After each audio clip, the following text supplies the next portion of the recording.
एक टर्न, एक घुमाव दो कंडक्टर से मिलके बन रहा है, तो उस टर्न का हमेशा एक कंडक्टर नॉर्थ पोल के अंडर में रहता है तो दूसरा कंडक्टर हमेशा साउथ पोल के अंडर, मतलब उनका कॉइल स्पैन हमेशा 180 डिग्री होता है। तो यहाँ पे आप देखेंगे तो एक कंडक्टर नॉर्थ के अंडर में तो ये दूसरा साउथ के अंडर में, या फिर ये नॉर्थ के अंडर में तो ये साउथ के अंडर में है। आगे जाके हम कॉइल स्पैन भी बदलेंगे सिंक्रोनस मशीन में, पर डीसी में नहीं बदलेंगे हम। ये पूरा कनेक्ट होता है पावर क्वालिटी से, मतलब हमको हार्मोनिक्स नहीं चाहिए रहते, उससे कनेक्शन होता है। जब ए और A dash north pole south pole के अंडर में है ही नहीं तो कोई फ्लक्स इसको काट ही नहीं रहा है दोनों को, तो ईएमएफ कितना इंड्यूस हो रहा है, 0।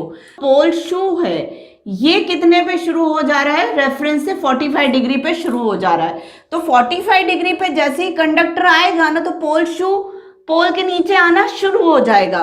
तो इसलिए मैं मान के चल रही हूँ कि उसमें ईएमएफ इंड्यूस होना शुरू हो गया, और यहां से लेकर यहां तक आएगा तो ईएमएफ उसमें इंड्यूस होते, मतलब मैक्सिमम फ्लक्स के अंडर में आइडियली अगर 5 फ्लक्स नॉर्थ पोल प्रोड्यूस कर रहा है तो वो 5 फ्लक्स के अंडर में आना शुरू हो गया है, तो वो मैं एक फ्लैट पोर्शन दिखा रही हूँ फ्लक्स अंदर आइडियली, तो उसमें ईएमएफ इंड्यूस होना शुरू हो जाएगा।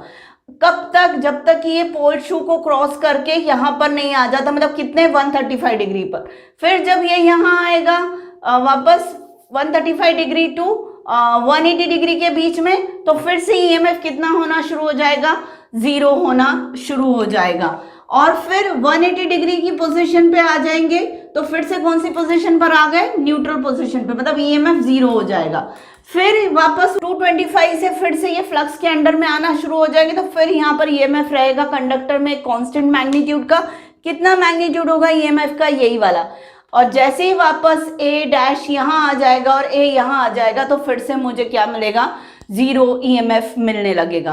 अब आप कहेंगे कि ए कंडक्टर नॉर्थ पोल के अंडर में था और ए डैश साउथ के अंडर में था, तब भी फ्लक्स पैटर्न पॉजिटिव ही मिल रहा था, और यहाँ पे ए डैश नॉर्थ के अंडर में है और ए साउथ के अंडर में, तब भी फ्लक्स पैटर्न पॉजिटिव मिल रहा है। ऐसा क्यों नहीं मिल रहा है, ये वाला पैटर्न क्यों नहीं मिल रहा है? वो इसलिए कि मैं ईएमएफ को मेजर कर रही हूँ विथ रिस्पेक्ट टू ब्रशेस। बेटा वोल्ट मीटर कहाँ लगा के रख रही हूँ, B1 और B2 पर। B1 ब्रश पर हमेशा पॉजिटिव डायरेक्शन के करंट फ्लो को ही कैच किया जाएगा, प्लस पोलैरिटी हमेशा मुझे B1 पर मिलेगी कम्यूटेशन की वजह से, मतलब कम्यूटेटर रिंग्स की वजह से और स्प्लिट रिंग की वजह से। फिर B2 पर मुझे हमेशा माइनस मिलेगी, तो मैं वोल्ट मीटर से हमेशा मुझे सेम टाइप का ही वोल्टेज मिलेगा, इसलिए पॉजिटिव पल्सेस ही मुझे मिलेंगे, निगेटिव पल्सेस नहीं मिलेंगे।